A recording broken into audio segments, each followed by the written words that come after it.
I Want to Jump Like Dee Dee, with me, Giles Sibbald, is the music podcast that does music a bit differently.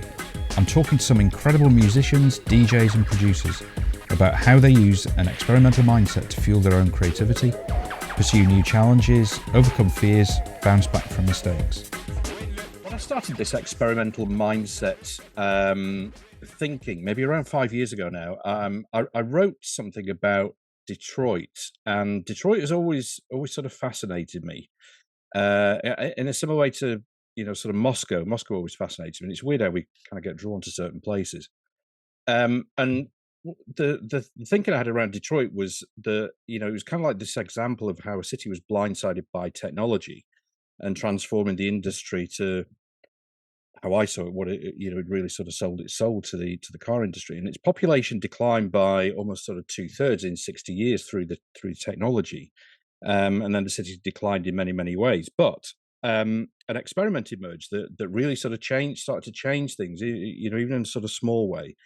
There's a guy called Mark Covington started this Georgia Street Collective after he kind of got fed up with rubbish being sort of tipped everywhere near where he lived. So he formed this collective really of like-minded people, and it really worked. People came together, and it turned into a collective that sort of repurposed abandoned buildings into a community center, bought land parcels, converted them into a farm and sort of fruit orchards.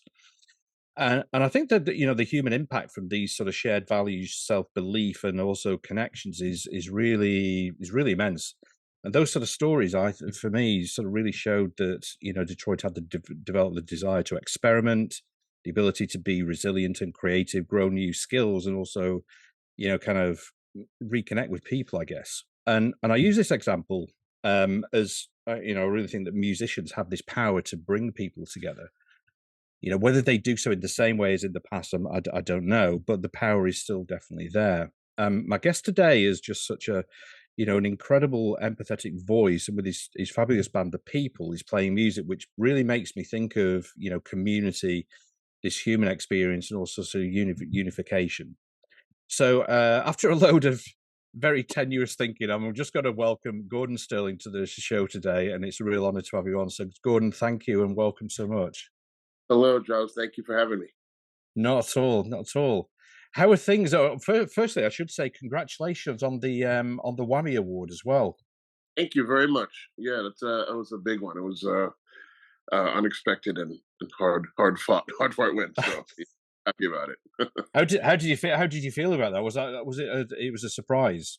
A bit of surprise, yeah, because when you get nominated, you know that you're a finalist, and also they let you know ahead of time. So we knew we were finalists, so we had a chance to win. And then when we got there, it was a much bigger deal than I was expecting. Actually, a large event. It was they had TV coverage and all that kind of stuff, and mayor's office and people, mayor of DC, they had people there. Yeah. But when we won, it was definitely you tell yourself, and we believe this, like it's not about an award, it's about how our music affects people and how it makes others feel. But it feels pretty damn good to win something when it does happen. And especially what it was that we won for best song, which was the song "Truth," was the lead single of our album, our debut album. And the message of that song is about one finding one's truth, about finding your place on this planet and being okay with who you are and expressing who you are regardless of how the world may feel about who you are. So winning for that particular song was an honor. It was an important one for us. It's interesting that talking about that, searching for that kind of truth in yourself and that kind of identity. I mean, I've kind of sort of felt personally, I guess in particular over the last maybe, what are we saying, maybe 8-9 years, that I felt it more obviously. I've been more aware of it. There's been this shift in myself. Yeah. In terms of identity, I think it's becoming quite a thing. Maybe I don't know. Maybe for me, maybe it's an age thing. It might be for, well, I don't know your age. I'm 45 now, I'm and it 54. yeah. So Mm, definitely an age thing with me. You know what I mean? mm, It's you so much of your early life and even into your 20s, and at least this way, it was this way with me. I don't know. mm, You're finding yourself and finding out your position in the world, and it takes a while to kind of, at least it did for me. Some people do this very very early in life, like extremely early, mm, but you find out really who you are, and how important it is to hold on to that, and how important and how precious you are, and how mm. unique you are, just like everybody else. Just bit of, Yeah. but when you realize that, you get to appreciate who you are, and value it, and you get to appreciate the same in other people. You get to Mm, realize someone else living their own truth. You respect it. If mm. you I believe if your mind is headed the right way, I think you learn to respect that in others, and become more mindful of your community. Yeah, I mean, that's a good point, because then you're sort of getting into the, the realms of empathy, of your Right. and of your own sort of self-awareness, as well as Right. to, what other people might be going through themselves, and how that, you can relate to that. I think that, this sort of kind of like thing of self-awareness is, the like emotional intelligence is really important. Indeed. Indeed. Yeah. I mean, I'm black in America, so it's our deal with America is interesting.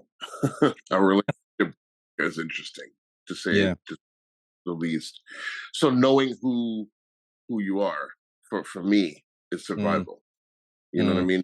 Knowing knowing who you are, being able to really hold on to that, for me, is survival in mm. where I live.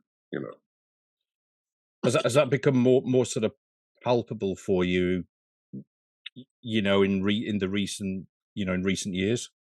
I think it's becoming more palpable for America, Mm, not becoming more palpable for Black people, because mm. it's been It's just since always been there. our whole life. You know what I mean? It's just Mm, now, in recent years, that with cell phones being as advanced as they are, and being able to go live and all that stuff, now the rest of the world is really really seeing it. It's not mm, like, before you had like a Rodney King situation where it seemed to the world or to America. I don't know how far that got over, in England, if how much mm. you got heard about it, but um when Rodney King got beaten, and people were like, "Oh, these just four bad cops or whatever," and it's not like that. It's not, and it's not necessarily bad cops either over here. It is a systemic thing. It Yeah, is people living within. It's like, when you have a society that is grown to look at certain people a certain way, they can't turn their minds off yeah. from that. And when they've been grown up a certain way, feeling a certain way, when the imagery on television and through advertising and all that has us looking a certain way, or any group of people looking a certain way, or, you know what I mean? Mm, You're afraid of what you don't understand.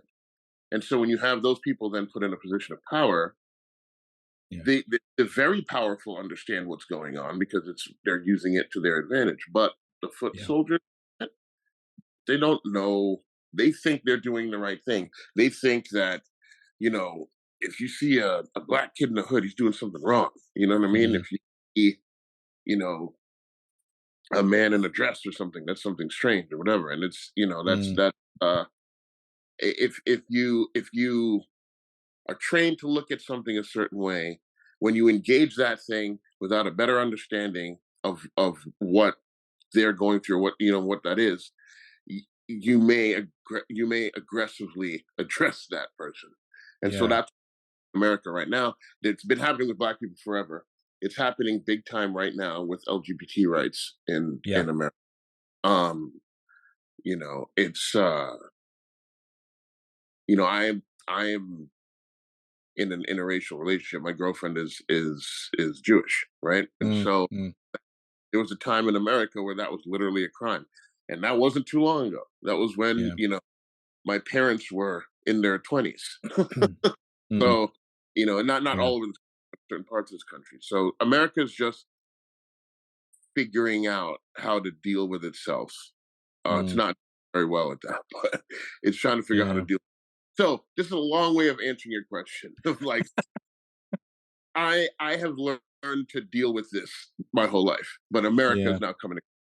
You know, Yeah. Yeah. It's no. I mean, it's interesting. I mean, here in the UK. I mean, I'm in London.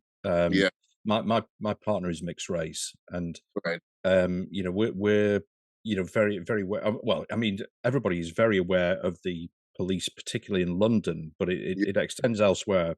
But the Met Police in London is coming. Again, I mean, quite rightly coming under a lot of scrutiny. It's been criticised so much, from various reports and findings that there is institutionalized, systemic, kind of racism in the yeah, force. yeah, But nothing is done about it. Nothing yeah, tangible ever happens. yeah, yeah. And That's it's again this kind of lid that this power structure just puts it down. It's like the findings are there. The reports are I mean, as clear as day. yeah, yeah, But the government, or whatever kind of structure, whatever particular part of the government or institution, nothing. They might change the figurehead, mm, but what's actually going on underneath, like you say, all the kind of foot soldiers, yeah, yeah. it's It's institutionalized. yeah. They don't want it to change. I No. mean, this system, the Western system that we live under, right? And I want to be clear. I'm not the I the idea of democracy is a good thing. The idea Mm, of being to elect your leaders, hold leaders accountable is something that I don't ever want to go away. So mm, I don't say that, but the as long as we have a system set up where the rich and powerful are the ones that are controlling things, it's not going to it's not going to change, and they don't want it to change. Like America, for instance, I can't, obviously England has a much longer history, a deeper history. Um, but with America, America was a place designed by rich white men for yeah, rich white, right? absolutely. Yeah, So America is actually doing exactly what it was designed to do. You know what I yeah, mean? It was built that way. And so when people say we're trying to like change America, we're trying to change. I mean, we're trying to morph something into something it was never meant to be. So there's a lot of friction because there's gonna have to be a lot of give, mm, from people that have been running it since, for the last 250 years. So yeah, they like they're not going to give up that easily. They're not going to yeah, give. absolutely. They're very comfortable, and it's worked for them, and it's working for them, and they're not going to give that up very easily. So to change that, you just have to change the hearts of the people, and hope that you change enough hearts that when those kids grow up and then they become elected leaders, you hope that they will keep that with them. You know what I mean? The Yeah, more leaders that are actually from the community, not ones that are bred lifelong politicians and their families are lifelong politicians. I mean, we've got to yeah, get elected from the ground level who can really understand and empathize. Then you may see some change. You and I may never live to see it, but yeah, hopefully, 100 years, if we don't destroy our planet, hopefully, humanity will start to get. It's going to have to. We're not going to survive. That yeah, yeah. No, you're right. I read a something somewhere and I can't remember who it was, but basically the kind of list of why aren't we seeing politicians that are this and this and this, and it's basically kind of people who've lived life and hmm who've experienced life under this sort of oppression that hmm exists. And it's I mean that ties into what you just said. I mean it's totally right that we seem to continually just sort of get career politicians that have no just live in another dimension. right. and we're not even the ones that really pay them sometimes. I mean, we have in America. I don't know. Again, I'm going to say this a lot in this interview. I don't No, know it's good. Yeah. how it is in England, but our elected leaders, you have all these special interest groups that can donate money to their campaigns. You have, Mm, when it comes down to it, you work for who pays you, right? mm, So I believe that a good way of doing it would make it like a tiered system where you had, of course, no one's going to listen to me, but I have this idea of having a tiered system where you have a certain amount of, because the way it is here, we have like, you'll have a big crop of candidates, right? And then it slowly gets whittled down and whittled down and whittled down as there are different like mm, levels of mm, like primaries or whatever, and it comes down until it's whittled down to two people, right? So, or well, it's supposed to be a little more than that, but it's always two people that get the attention. mm. Um, if we had our campaigns funded by tax money and by nothing else, and so everybody gets the same amount of tax money to do their campaign, and if you get further ahead, then you get more tax money and more, and it keeps going until it's down to the last two. If it was just funded by tax money and not by any corporations or special interest groups or anything Donations. like Yeah. that, then they're actually going to do the will of the people because that's who's paying them. There's no reason for them to do it for all these other special interest groups or big tycoons, because that's not who gave them money. You know what I mean? That might be Yeah. one way, and that's super oversimplifying it.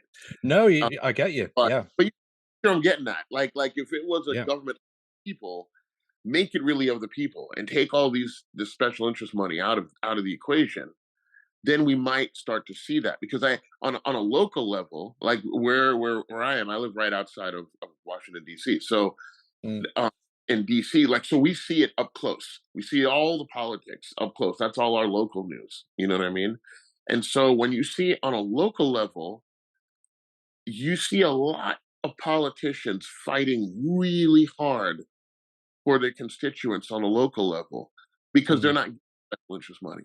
It's the people that are supporting them. So you yeah. see that people, you see those same politicians get higher, higher, and higher, and it starts to get to the point where the people aren't the ones that are funding them.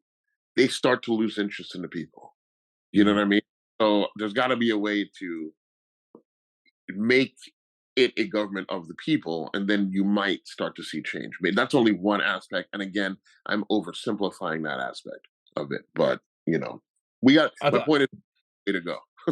I'd love to get some of those sort of politicians on here and sort of try to sort of pick into their mindset. But they probably just kind of blank me, or just give the sort of the standard answer that you get on TV, which is just not answering the question. Yeah, Right. Yeah, they are so good at dancing around a question. You know what I mean? They do that for a living. It's not. They're it's acting. great training, isn't it? I mean, sort of hats off to whoever's trained them, because they've got it absolutely nailed. Yeah, yeah. And then they get like with something that they can't move past. Somebody comes and taps them on the shoulder, whispers in the ear, "I'm sorry, I've got an emergency to go to," and then you know what I mean? They don't care, man. So I mean, like going back to to when you were a kid and Yeah. and sort of growing up. I mean, what were your sort of formative influences and the kind of the people that you were hanging out with that kind of shaped who you are? Well, the first would be my parents. Um, my parents, being the first people I've ever met, uh, they are from Jamaica. My parents are from Yeah. Jamaica. My mom is from Saint Anne. My father's from Portland. Portland, yeah. Oh yeah. And are you familiar with Jamaica?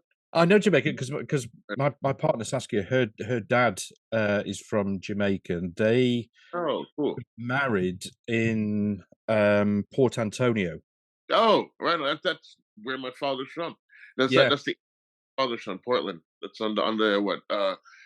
Southeast corner of the island, isn't it? Because you have Montego It's the northeast.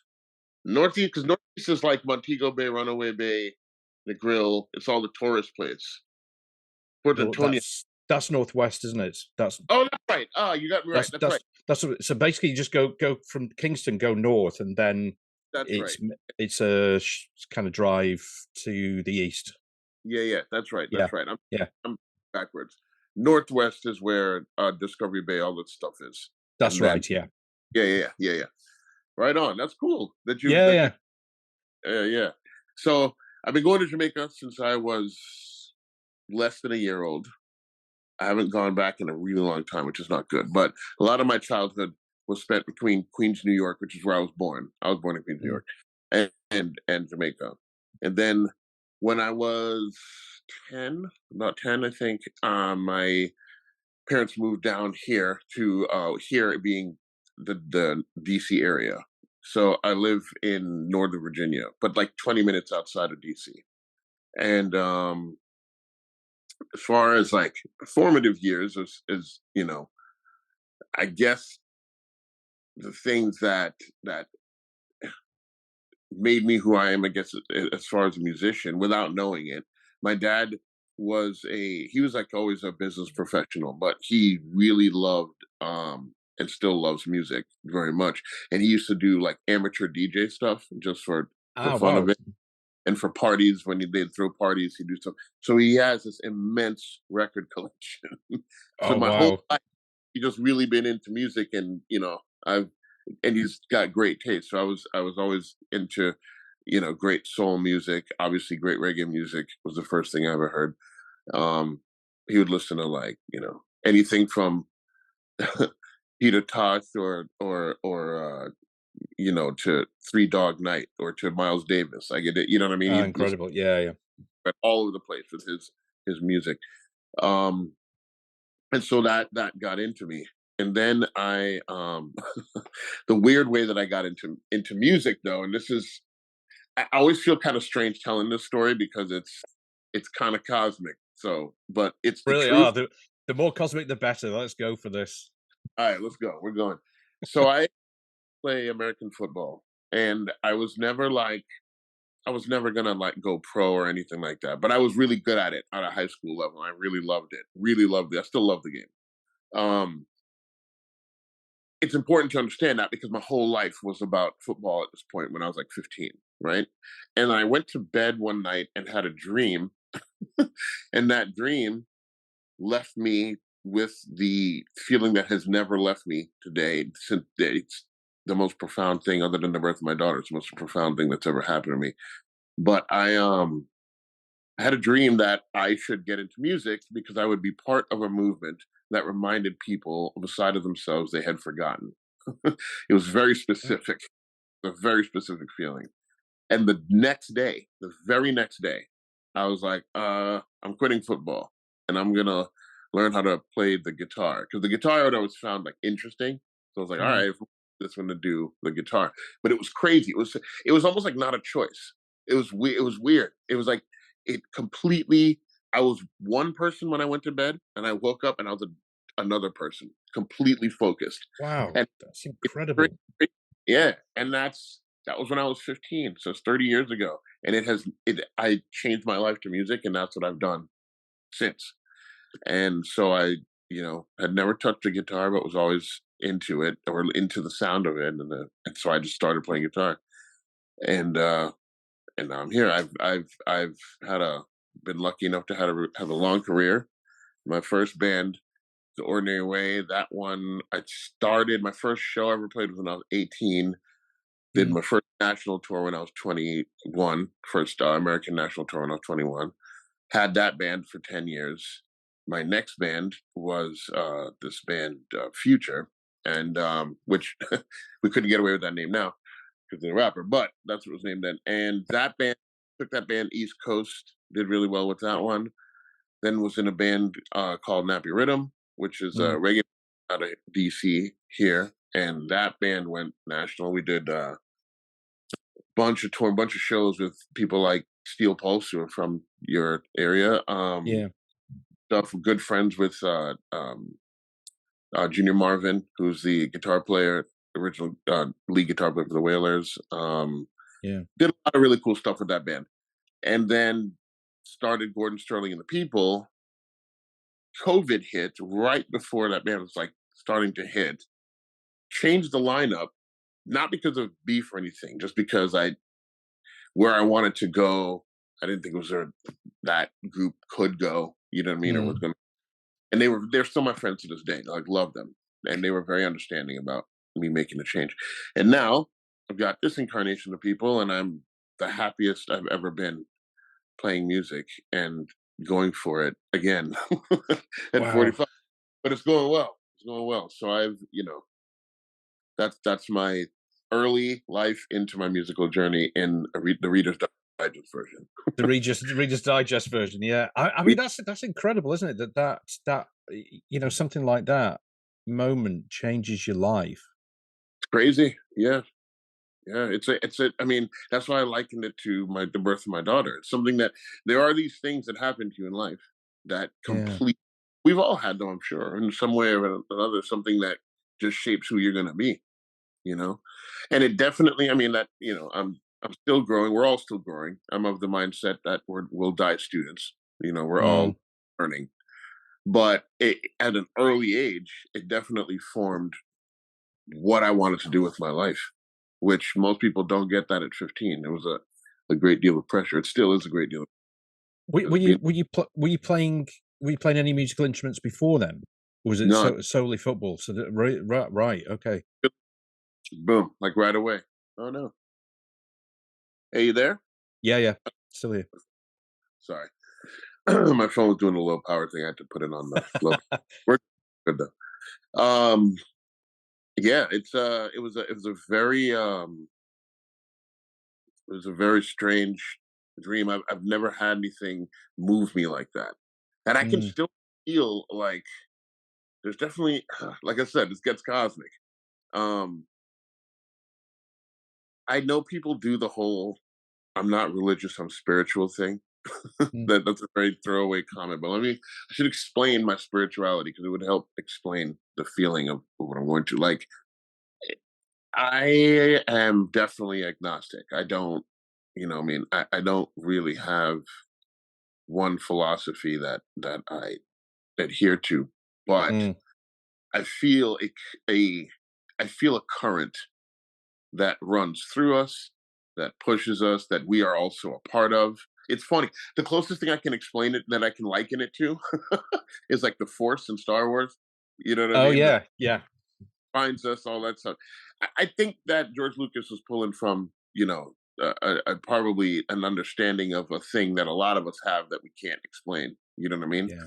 Um, and I still feel, I think that that current that we're all a part of instills that thing into me, that dream, whatever. And there's still things that happen in my life that when I have doubts about it, that like push me towards this thing still. You know what I mean? Mm. More feeling. Sometimes it'll be like my life just happens in a way that's like, nah, you're gonna still do this. Like where you don't have Mm. a choice. So I take it very seriously, that even still that dream since that dream, it hasn't diminished. It's only increased the feeling and the calling, I guess. Yeah, I totally hear you on that spirituality and it's kind of like hard to it's quite intangible, isn't it? It is hard to explain. I'm the same, I'm not religious, but and I think that the older that I've got, and probably even I can probably even sort of narrow it down to the last few years where I've certainly become more aware of hmm, a kind of bigger picture almost. Yeah. Of what sort of happens. It possibly sort of coincides with my parents knowing that both my parents died last year, and that sort of happening. So sorry, And man. yeah, no, it's okay, no, and going knowing what you can see what the eventual outcome's going. We all know it's going to be the outcome, but then it becomes very tangible as to what the outcome is, and then it kind of makes you think, okay, what what happens? It just kind of makes you think, and I found it very hard to explain. Yeah. What that sort of feeling is, but I think you're right that those sort of things happen, and it feels like kind of serendipity, whether it's some sort of form of destiny. That sounds very cheesy, but it kind of is. It is. Yeah. It's weird. And it's funny because I'm like a big free thinker. So it's an interesting dichotomy to be a free thinker and be so uh, fiercely protective of my free will, but Mm. still tie into this kind of like destiny concept Yeah. of do. And I think that both, when you feel the thing, they both go hand in hand. You know what I mean? What would you? I mean, the free thinking. I mean, Mm. how does that sort of manifest itself? In your kind of day to day. In my day to well, in my day to day, just being a musician is not. Musicians in America, music is such an American. I mean, it's a world thing, clearly, but it's Mm. such as it is in every culture. It's so intertwined into America. Music is every Yeah. aspect of it. But you don't truly get respected by the grand society. You get respected by people around you who like, are in your scene and get into what that is. But you have to become fairly successful as a musician Yeah. for people over here to care Same about you, here. as it is everywhere, right? Which Yeah. is really annoying.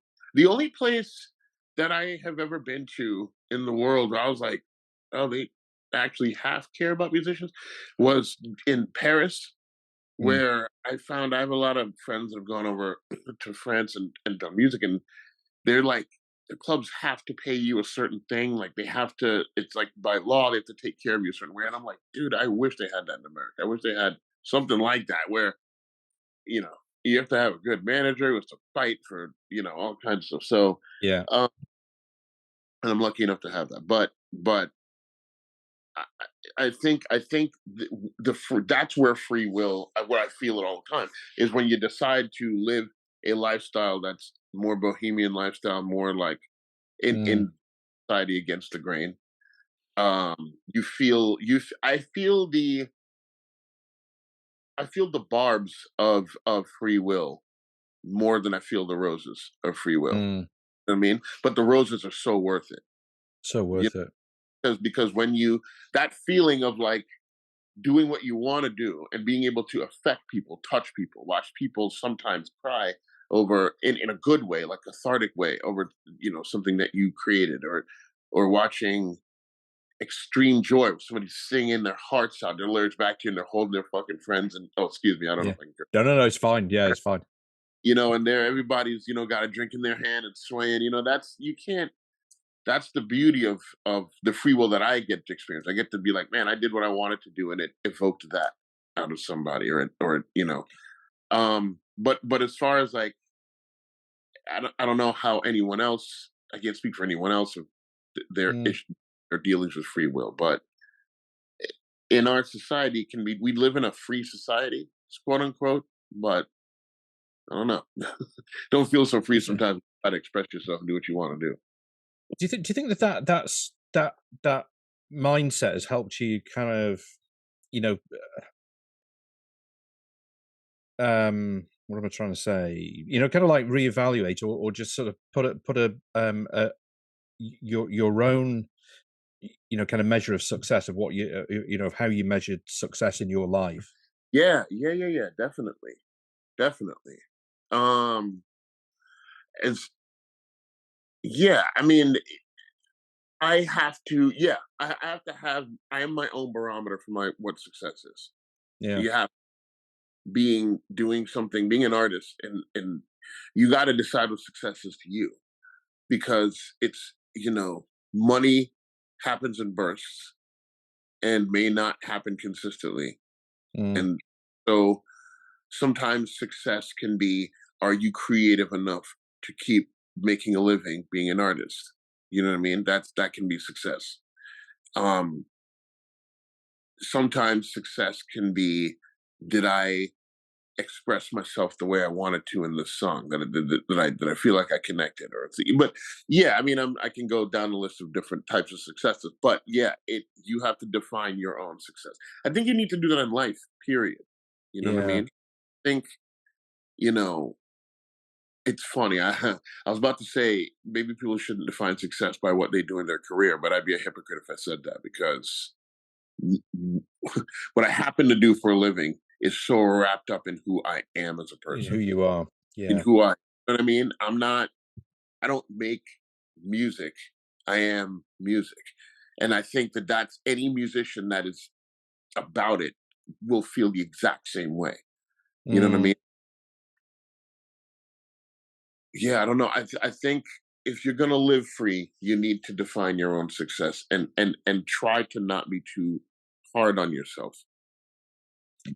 It's I, as far as like what success may be, you I know? agree. I totally agree with that. Totally agree. I think that, and it's hard sometimes, isn't it? Because I think that, kind of society generally speaking, this kind of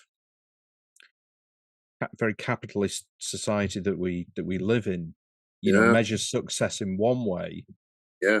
which is very, it's about the tangible, Mm, isn't it? And then going back to what you were saying about, musicians not being valued by large parts of society. yeah, yeah, That create. I think we've seen this. I mean, we see this in the UK. I think we start to see it, in a lot of places where the kind of the creativity is or that creative mindset, I think, becomes a danger to the establishment, which is oh why yeah, they sort of put this focus on productivity means this, you kind of like this kind of work ethic of working yeah. so many hours, because it stops then you're too tired to have a creative mind after you work 12 hours a day. It that ties into what we were talking about earlier with society wanting to keep us in a certain way. They want to keep us within a certain block because then they can't maintain control. If you have a creative society, creativity has always led to greater understanding, increased intelligence, increased value in connection and community, Mm, increased understanding of differences and an appreciation of differences. All of that leads to a more evolved society yeah, that will challenge the status quo. So they don't make it easy on creatives on purpose worldwide. They I don't agree. make it easy on creatives. You know what I mean? The only place that you see, which is messed up because everything that we know about ancient cultures is from art. All of it. It's either hieroglyphics or or it's writing is art. He's hard. Like Yeah, the creating of an alphabet, creating yeah, these symbols that mean a thing that everybody can read and say that's art. And so yeah. they don't want that. They want art to work for them. Mm, They don't want art to work as yeah. far as the way it's supposed to work. You know what I mean? I think, So yeah, and trying to maintain, what your kind of definition of success, that maintain that so that it sits alongside what your values are, is really different. I always think musicians have one of the most difficult things of, because you're trying to do that, you're trying to be creative, create music that means something for you and for for your for your fans, um and you kind of need to make a living out of it as well. yeah, When literally the odds are against you doing that. yeah, yeah. It's It's a I think it's such a challenge, and this is why I guess in a way this is why I started the podcast with musicians mhm. and artists, because I think that they have a very special mindset. Yeah, I agree. We're out there as far as we have to look at the world. I mean, you know what I mean? It takes musicians are wild because like so the first thing is like we're sensitive people. Artists are just sensitive people. A Mm, lot of art starts from, you know, some kid writing poetry because they can't express themselves another way, or journaling or something like that, or sure. drawing, or you write a song to express something because that's the only way you can do it sometimes, right? And then you get to the point where, and you're always really self conscious about it because it came from you and you are, you know what I mean? But then you have to somehow build the courage up to put it out in the world in the hopes that someone will like it enough to Yeah. pay money for it and like you enough to pay money to come see you. Yeah. But you're Yes. totally self-conscious about this thing, but this is what you have to do it. So it's a crazy line, man. We're like I always say, I call myself an extroverted introvert because I'm very in my, you know what I mean? I'm very like, and especially if I'm writing or something, that's a private process. But Yeah. then I I want to express it in this bombastic way and have to get it out there if I'm gonna make a living. But yeah, it's the weirdest thing making living off making a living off of like the most intimate parts of your soul. It's Yeah. it's a hell of a thing. It's a hell of a thing. And How do you? Sorry, Gordon. Carry on. I another missed that. thing, it's weird being like on one hand, introverted and shy about these intimate things, but have the balls enough to put it out in the world and be like, "Hey, yo, come pay money to see this." Do, It's do, do, weird. do, do you have to push yourself to do that each time, or is it something that comes more naturally to you now? No, it comes pretty naturally to me now. It comes Mm, naturally, but I definitely, there's definitely times when you have to like when you stop and think about it, like it's just the weirdest thing. It's something that you want to share for free, that you want to just put out there in the world, but because of the world and just we all have to make money and survive, mm, you have to figure out a way to push it, to like market yourself, mm, market thing. It's weird. It's like I said, it's like selling literally, not in the bad way, not in like the sell out way, but just what it is. You are selling your soul. You're selling the intimate parts of you, putting it in song, and then trying to get that out there so you can make a living while still being honest with yourself and your music. You know, yeah. I used to really shit on pop stars like a lot. I used to be like, man, they're just selling out. But on the other hand, I get it. I understand it. Like it's like if you just want to sing or you want to be, that's who you want to be. Particularly if you're a performer, I'm much easier on pop stars if I find out that they're just performers. Like Yeah. meaning I sing, I dance. I love singing and dancing. I don't care if I'm writing when I'm singing or dancing. I just love to sing or dance. That person deserves to just be able to emote that way if that's the way they want to do it, and Yeah. they're okay with that. But for the ones that like write music, like I'm not a Taylor Swift fan. I Mm, don't music. When I say I'm not a fan of hers, I don't like her music. She is a hell of a business person. She's a yeah. genius person, absolutely brilliant. And I was watching, my girlfriend is a big Taylor Swift fan. I was watching a documentary of hers with my girlfriend, and she was going through this process in the documentary. She's going through this process of she cares very much about her music and her songs, what her songs are saying.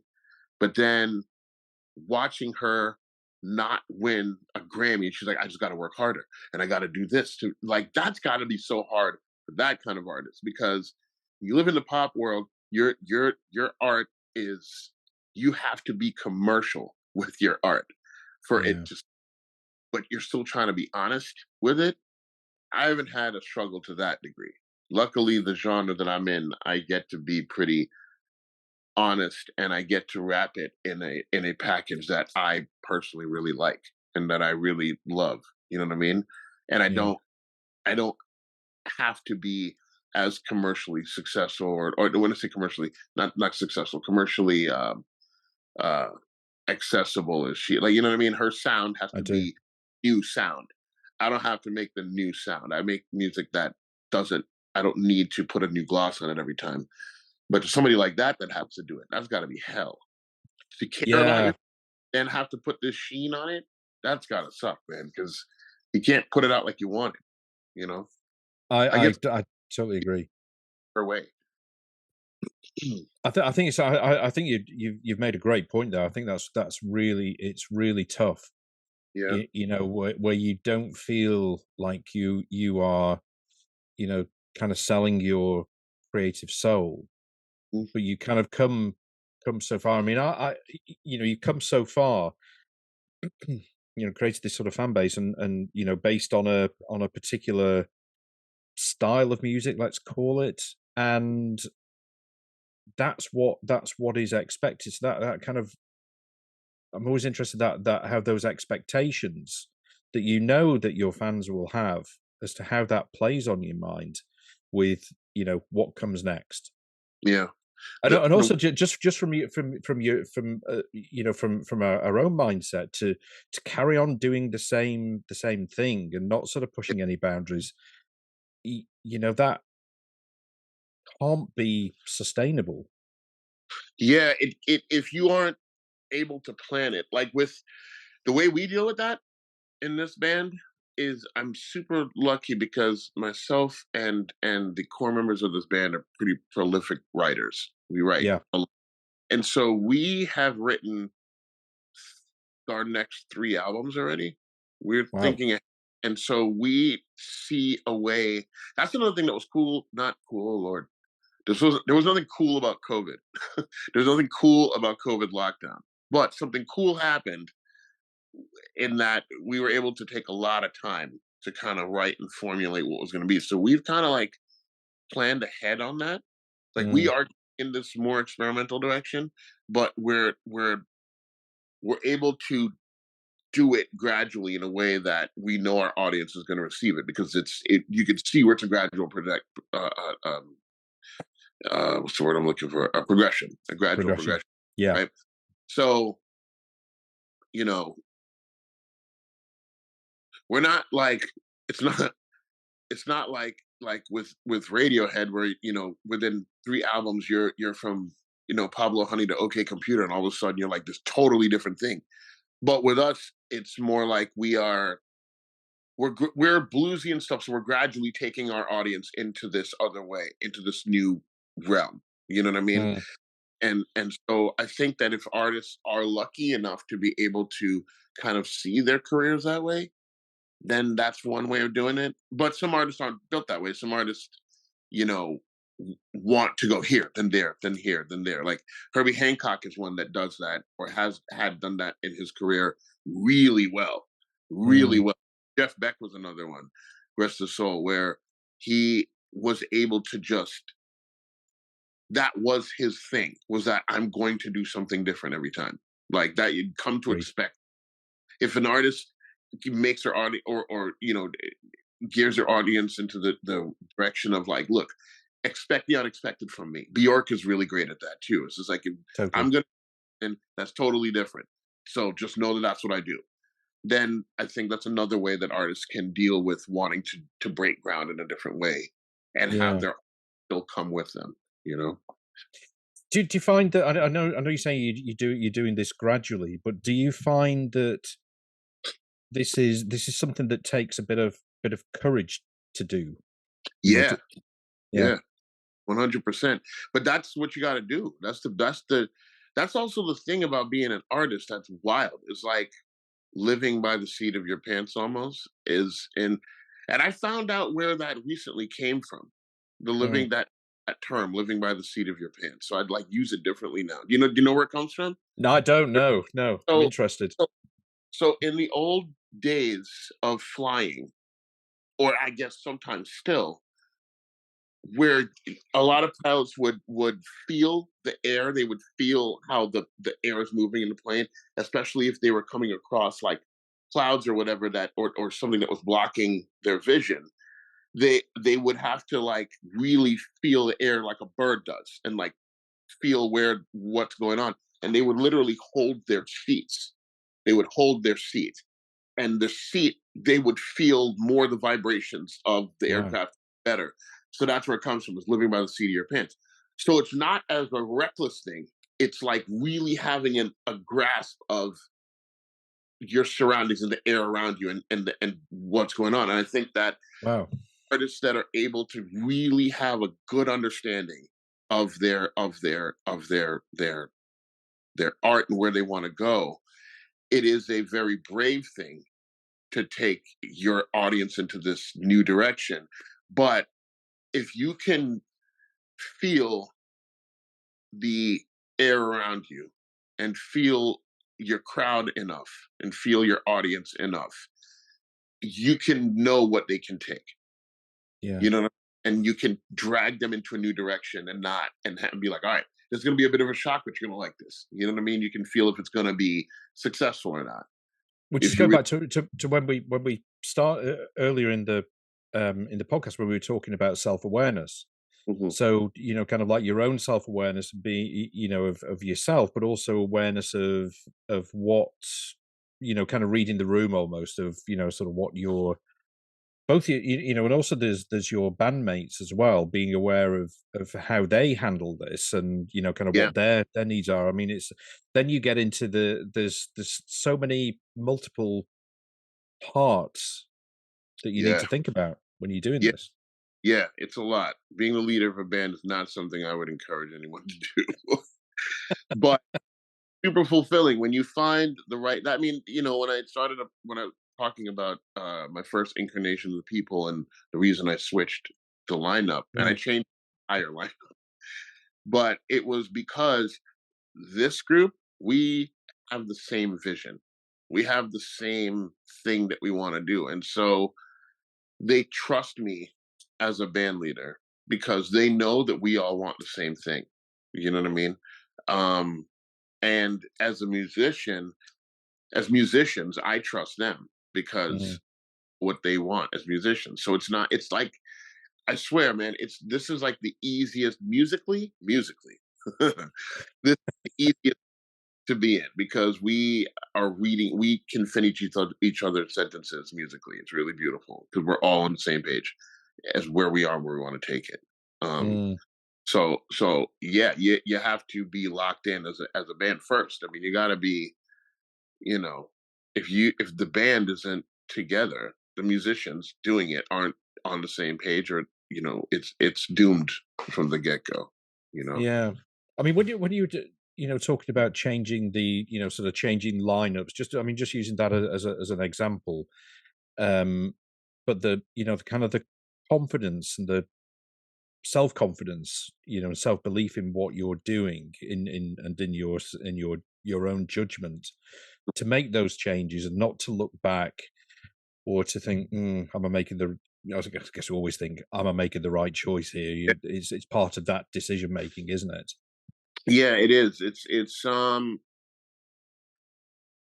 I likened it to being in a relationship with someone that you really, really love and care about, but you realize that love changed, and Mm, then you fell in love deeply with somebody else, and you weren't like dishonest or like cheated or anything, but your heart shifted to somebody mm, else, and you go through a lot of doubt. Like, trust me, the confidence that I got to do that was hard won. Like, I went through, my girlfriend was really helpful during that situation. She was just like, "You got to do this, man. Like, this is the right thing to do because I can tell that it's the right thing just how you're talking about it, how you're feeling about it." And another person who was vastly important was the drummer from the last lineup. It was a conversation with him that really made me be like, all right, because I was talking about what I want to do, and he just looked me in my eye, man. He's like, dude, you gotta like get a new band. You gotta mm. just like do away with this, and that would mean doing away with him too. You know what I mean? When I say doing away with, like, switching out. And so Yeah, he was super on it. Adam Orlando Snacks is what we call him, his nickname. But he yeah, dude, that was a really honest and cool moment as a friend for him to be that honest, about it. And so, but once I got that confidence and did it, it's like unlocking a new thing. It's like yeah, when you cross a threshold in a video game, and then you have that ability now for the rest of the game. yeah, Like whip of fire or whatever, and now it's with you for the rest of the game. You can never lose it. That confidence is like in me now to know that I got to do what I got to do. You know what I mean? Yeah, it's interesting that like you know about these relationships and friendships, whether they're sort of professional and personal, about how they change, Yeah, yeah, yeah. over your lifetime. And I always think that if I look back to to my parents, to a previous generation, they would have, yeah, some other people would maybe sort of come into their lives because, I mean, but for example, new neighbors moving in, for example, Mhm. but um, they would generally kind of keep the same friends for a lifetime. Yeah, yeah, And I think, like, even with myself, I found that that's not happened to me. I mean, maybe I'm a different person to them, but I feel that, I don't know, maybe it's like the world is changing kind of so quickly. It's really sort of volatile, and it's complicated, yeah, and with this, I feel that friendships change and evolve, and I think that's okay. yeah. That's the I agree with that. 'Cause I have a lot of friends that have been my friends for life, will be my friends for life, but it changes. Mm, It and you're right. Like our parents, I remember growing up and it was the same group of friends like my entire life, and it's still their group of friends. But I think, mm, yeah, we also live in a more global society than they did. true. Yeah, And we there's more going on. We're able to connect with so many different people in so many different ways so quickly yeah, that what it means to be a connected human is has changed. You know what I yeah, mean? What to be that has changed. So yeah, we're evolving. Human connections evolving into what I yeah. don't interested to see. How's your in terms of your fan base we were just talking about a minute ago, but I mean, is that sort of, have you sensed that changing? In terms of Yeah, the composition of your fans. yeah, yeah, big time. I used to before the pandemic. I felt like I saw, at least in DC, because is where we're from. You're not going to know all your fans. It's Mm, impossible to know all of them. But you see certain familiar faces come in, and check out your stuff. You're looking at a crowd, you're not going to know all those people. But I see like less people that I actually know oh now. wow, But our crowd's getting bigger, so I guess maybe that's a good thing. Maybe our crowd is getting bigger, and it's impossible to know as many of them. You know what I mean? mm, Um, but yeah, I think I do see the crowd base changing. I can't say that I know what it's changing into. mm, Um, I see older people at our things now where I didn't see as much of that before, but I still see a lot of young folks. I don't know. Yeah, I don't know. I mean, We'll that's have another interview in a year, and maybe I'll have a I've, fine point who my fan base is. you could, like, next time you go on tour, just spend all your time kind of like analyzing the crowd. What does it look Yeah, like? exactly. From backstage there to people, what are you doing? I'm just looking at them. Just I mean, I think this is what, again, where, I mean, I notice this when I go to gigs, that the demographics seem much more, kind of diverse, less sort hmm of homogenized now, and I think that again sort of shows perhaps perhaps it's part of the power that music can bring. Perhaps it's partly that genres are being broken down, and there are more influences coming into music that that makes the appeal grow. that's a fact. You know what? Tell me something. Have you noticed more diversity in music crowds post pandemic than pre pandemic, or did you start noticing it before the pandemic? Hmm. I think I started to notice it pre. Pre, you started to notice it pre. I Yeah. noticed a blurring of genres pre. I noticed that Yeah. Yeah. in my experience. Post, I have seen like a jump in diversity Mm, in America. And I wonder if that's because while people were at home, if they just checked out more things than they would normally check out. Like if they saw good more point. than they would normally see. You know what I mean? I That makes definitely saw sense. the lines pre for sure. Like definitely the art was like, I mean, you know, there's so many like Anderson .Paak. Like, what the hell's Anderson .Paak? What genre is Anderson .Paak? Anderson .Paak is Yeah. doing soul music. He's doing rock stuff. He's doing hip hop. He's doing, you know what I mean? That's Mm. one art that, you know, blends so many genres. Now you're seeing more of that, but I see in the crowd it's just, I don't know. I saw It, again the crowd started to become more diverse but it's like hyper diverse now, in my opinion.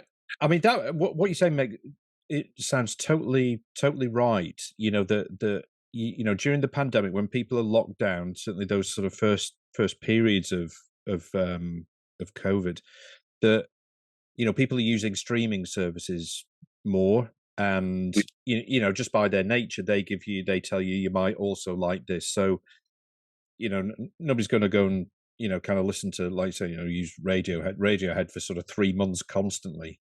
Well, I don't know. Mhm. Maybe, I mean, maybe there are some people that would do that, but you know what I mean. There's going to be people. I think, yeah, because people have, you know, it's a captive audience, isn't it? You know, they've nowhere else to go. That kind of makes sense. That then when people start to go to gigs again, it's like, okay, well, maybe go and check them out. Yeah, yeah. I see that now. I do that. I'll check Yeah. out more now than, I mean, I'm always checking out stuff, but like I'm more apt to go see the thing I've never seen before now. Mm, You know what I mean?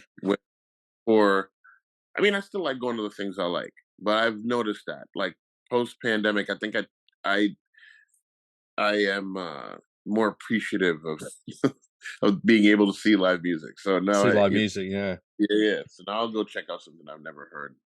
I mean, Like, how important is you know, kind of where you live, and also the DC, you know, well, let's call it like the DC area, you know, that physical environment to, you know, to kind of who you are and your creativity. oh, huge. It's I speak so much about social issues and Mm, political because, like I said, that's our local news. You know what I mean? We see it every day, yeah. and you can DC. You can see in that tiny city, and it is a tiny city. You see all of America in Mm, that. I mean, all of it. You see poor America. You see poor Black America. You see poor white America in the rural areas right around it. You see the middle class of both sides. You see when I say both sides, I mean black or white or disenfranchised and white, I should say, not just mm, black people. You see, I mean, DC is a is one of the more, like, the actual city itself is one of the more liberal cities in America. mm, Um, so you see it's big with LGBT rights, and you see a lot of protests. Like, you see America in mm, DC, and that you don't see it anywhere else. And where it's smack dab in the middle of the East Coast. So it's a very important city as far as like touring goes for yeah. bands. Um, so it's definitely affected me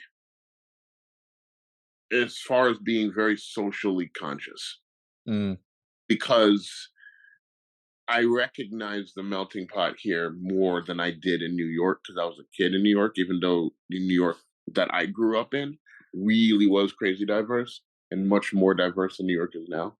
But mm, here in DC, it's definitely, and going to school here. I've gone to school with rich white kids, and I've gone to and I'm a black son of immigrants. You know, that's an only child, so I've been able to really analyze that whole situation, what that's like. mm. Um, yeah, man, this area has shaped. It's made me a global citizen for real. It's made me see all of America for sure, Mm. and has prepared me for when I've traveled overseas. When I've gone over, I've realized how much it's made me a global citizen. How much it's prepared me for so many different situations and Yeah. people. So it's absolutely molded me. I'm very And is lucky it that. is it like a supportive environment creatively, like, you know, kind of like the music community? It yeah, it is. Mm, It is. But it's also very much like it's very much the area. The area is Right. very Yeah. political. The area is very political. So there's Yeah. a lot of politics in the music scene. In the But scene. but there's also a lot of genuine connection in this scene and genuine support and genuine love in this scene. You know what I Mm, mean? mm. So, I don't want to make it seem I love the DC scene. I love it, but it can get pretty damn political sometimes. Yeah, And for sure. Yeah. Yeah. that's pretty annoying. Yeah. And how's your when you change the composition of the band, Mhm. that's pretty I'm thinking of risk taking, as you kind of get older. Mhm. No, that's a there's a risk to kind of changing it. There's a lot of upsides to it. But how do you feel about, kind of taking risks now compared to, I don't know, 20 years ago? I take calculated risks now. Mm, When I was a kid 20 years ago, it was like, yo, let's jump in the van and cross the country. Who cares? If we have enough money to get back, who cares? Who cares? Let's go. Let's go get it. yeah. And I still want to do that. But grown up Gordon knows that that is insane. It's trouble. So I still take risks because I'm a musician. And I think anyone working for themselves, if you're taking a risk. If you're doing your own thing, you're taking a risk. But I take calculated risks now. I think Mm, about what can happen. I prepare myself for the risk I'm going to take. You know, sometimes I think too much. Sometimes I overthink it. yeah. Um, but I'm still willing to take the risk. You Mm, know, mm. I haven't put on the suit and tie yet, so and I think it's a bit too late for me to do that. That This ship shit, sailed. That's or yeah, that ship is gone and sailed, dude. I have to make this work. So I'm so all right. talking about making it work. What's next for you then? We're gonna get in the studio here soon. We're gonna be getting back in the studio. It's looking like this summer. Yeah. We're gonna get back in, and I can't wait. We're gonna record an EP. Probably do 6. Well, we'll see. We'll see how many songs we're gonna record. Definitely gonna Yeah. at least EP. If we've got time, we may record just a couple other singles just to shoot out there because we have a few songs that are really awesome, but don't have a. They're not gonna land on an album. Mm, We're so. But next phase is recording and then building the brand, getting ready to. We're gonna be hitting the road in the fall, but our goal is to really, really hit the road all of 2024. But we'll be doing some fall touring. Right now, it's a bit light because we're getting ready to go in the studio. sure. But Understood. Yeah. so looking forward to that. Looking forward That to record. sounds great. Yeah, yeah. And we record the way we record is cool because a lot of bands will go in the studio and like experiment or like let's try. We don't do that at all. We experiment before, and Yeah. we're like a mission. Like, all right, we're doing this, so we'll rent out a studio for like a week and just Yeah. go and bang it out, and that's really exciting. I really like that. I don't know. That's just something like I get adrenaline from that. It's like, yo, let's go get it. You I kind of like like all get the energy, and you sort of feed off each other when you're doing it that way as well. absolutely. Yeah, yeah. We do as much recording live as possible, and then going for the overdubs. We try to keep overdubs to a minimum if we can. Mm. Um, you know, So it because kind of feels if you try to keep that what's the word? Probably organic, that kind of natural sort of feel to it. right, Yeah. right, because that's how we are. We're Yeah. so locked in with each other that we don't want to lose that in the Yeah. studio. To do differently would be foreign to us. It'd be weird. Yeah. Brilliant. Gordon, Yes, sir. thank you so much. That's been a brilliant chat. I've had Thank a you. brilliant time. It's been so great to listen to you. I feel like I made a friend. I really, really. Absolutely. That's what we want. That's what it's all about for sure. Right on. I really appreciate you having me on, man. Thank you so much. Thanks for listening to the show, and I really hope that you enjoyed it and that you'll tune in for the next episode. In the meantime, it would be really awesome if you could rate and review the show and also share it with any friends who you think might enjoy it.